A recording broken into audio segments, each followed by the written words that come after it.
Hey everyone, it's Emma. Welcome back to the channel, and if you're new here, thanks so much for tuning in. Today, I just really wanted to talk about my thoughts on YouTube and things that I've learned from YouTube over the past year. So if you don't already know, we just passed our 1-year anniversary of being on YouTube back in mid-March, and it's honestly brought a lot of feelings and emotions to me. I feel like so much time has passed since we started, but also like no time has passed at all. If I'm being honest, my time on YouTube has been really rewarding, but also discouraging at the same time. And that's really what I want to dig into in this video today. When I started YouTube, I knew absolutely nothing. I didn't know anything about cameras, about film, videography, lighting, editing.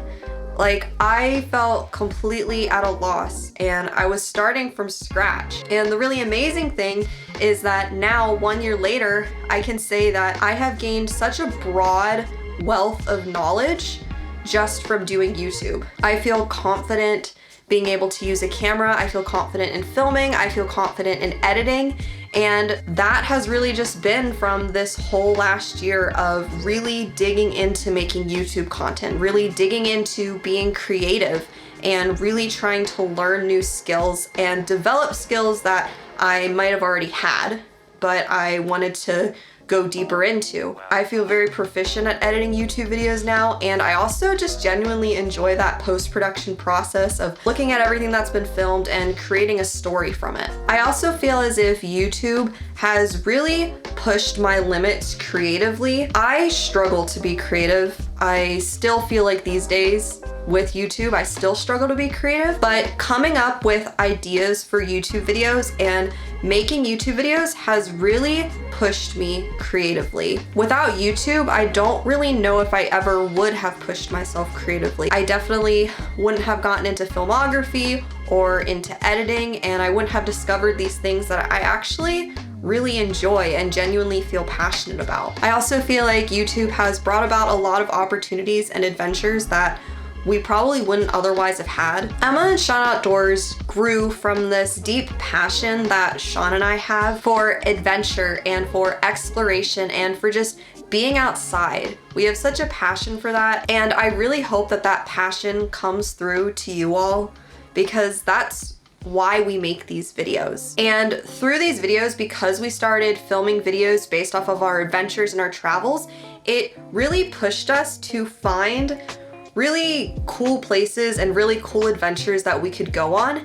And I think without YouTube, we probably just would have settled for maybe simpler adventures. We would have just settled for going to the normal camp spot that we always go to, or just taking that small hike that we're so used to, and I think we would have just settled. But having this YouTube channel has helped us to push past the status quo and to push ourselves more to do more things that are outside of our comfort zone. We've gone on so many more camping trips, so many more road trips, and pushed ourselves to find more interesting camping places because of YouTube. And I think because of YouTube, it's also just grown our passion even more for the outdoors. Like, we want to keep exploring. We have bigger dreams now of these road trips and travels and adventures that we want to do that weren't really ideas that we had before we started doing all of this. It's been this really cool compounding effect that by going and doing outdoor things and filming those things, it's grown our passion for YouTube,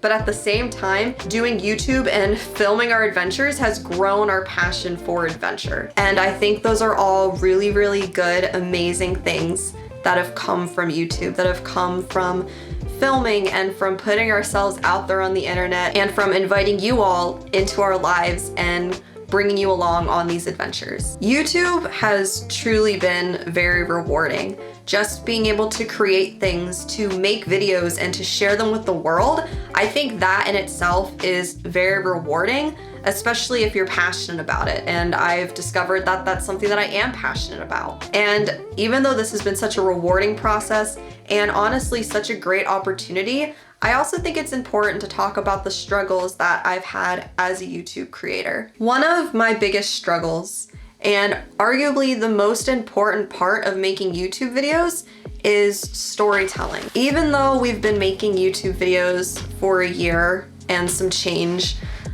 storytelling is so difficult. And I don't think I'm anywhere near to where I want to be when it comes to telling a compelling story. I want to be a better storyteller, and I just don't think I'm there yet.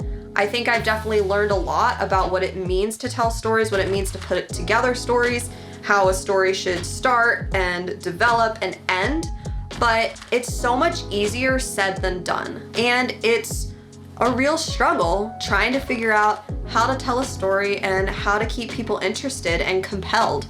And I don't think there's any one right or wrong way to do it. I think everyone has their own sort of process of how they tell stories, and I think it's a really long process of figuring out how to do it. It's hard when you see other YouTubers who seem to be really, really good at storytelling and you can't quite figure out how they do it. But I think it's really just putting in time and effort and messing up a lot and retrying things and continuing to learn and continuing to put out content so that you can grow and get better at telling stories and be more interesting. YouTube at times can also be pretty demoralizing when your success is truly based on the audience's response and truly based on how the algorithm takes your video and shares it with the masses. Because if you have a really, really good YouTube video, or you think you have a really good YouTube video, but the algorithm doesn't share it due to sharing it with the wrong audience or due to you having a bad title and thumbnail, that video is not going to be seen.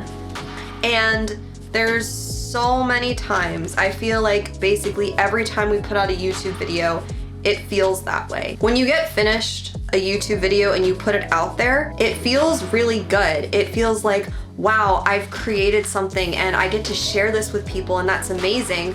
But then it can quickly flip-flop when your video isn't doing well. And it shows in YouTube Studio that your video's a 5 out of 10, an 8 out of 10, a 10 out of 10. And so it's really demoralizing to put a lot of heart and soul into a video and then for it to get very little views. I definitely want our YouTube videos to get seen. I want the algorithm to take them and to share them with people, and it would be amazing to gain more views and to gain more subscribers. But I also don't want that to be the central reason for doing this. And I can get so caught up on the analytics and on how the video is doing that it just like ruins my mood and makes me feel awful and makes me feel like giving up. But I have to remind myself and remember that that's not what YouTube's all about. Yes, it's good to grow a YouTube channel, but it's also important to be a creative and to love being a creative and to just love this process of creating something. Not just focus on what the end result's gonna be, but enjoy the process along the way and not miss out on all those good things and all those good opportunities that are coming around while I'm making a YouTube video. I also have to keep in mind that YouTube is a learning process. If a video isn't doing well, then I have to dig into, well, why isn't it doing well? How can I do better in the future? How can I improve my content in the future? How can I improve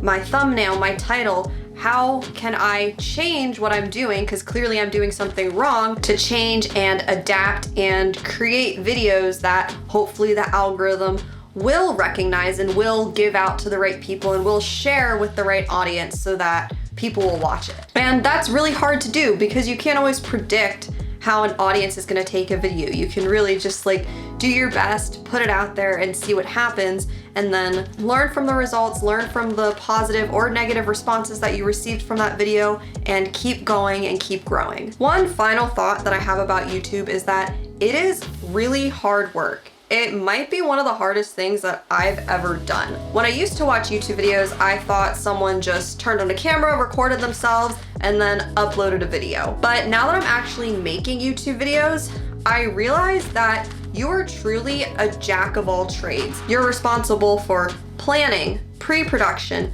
filming, being the person in the film, post-production, lighting, audio. It's all encompassing when you're making a YouTube video. It can be really exhausting, really draining, and it is really, really hard work. It's hard sometimes to stay motivated. It's hard to be dedicated and disciplined to continuously come back and create something and make something from it and make a YouTube video. And having that struggle can sometimes be discouraging. It can feel like you're exhausted and you get worn out and you don't want to do it anymore. But per usual, most good things, most really rewarding things take a lot of hard work. It takes a lot of time and effort, and it takes blood, sweat, and tears sometimes to create something that you're really proud of. And I can honestly say that after looking back at this past year and everything that we've accomplished, I've created something that I'm really proud of through all the hard work that's been put into this channel. So moving forward from here in this next year of making YouTube videos, I really want to dive into storytelling. I really want to become a good storyteller. I want to tell compelling stories. I want to do interesting things and share interesting things with you all. And I really want to grow more creatively and really pin down a process of how to make YouTube videos and how to make them interesting. And I just really want to go on more adventures. I want to do more outdoor things and dive even more into this love for the outdoors, this love for travel and adventure and exploring new places. I hope that through this video you got to see a little more behind the scenes of why we make YouTube videos, as well as just transparency and the struggles that we have in making YouTube videos. If you liked this video, please give it a thumbs up and consider subscribing if you haven't already, and I will see you all in the next video.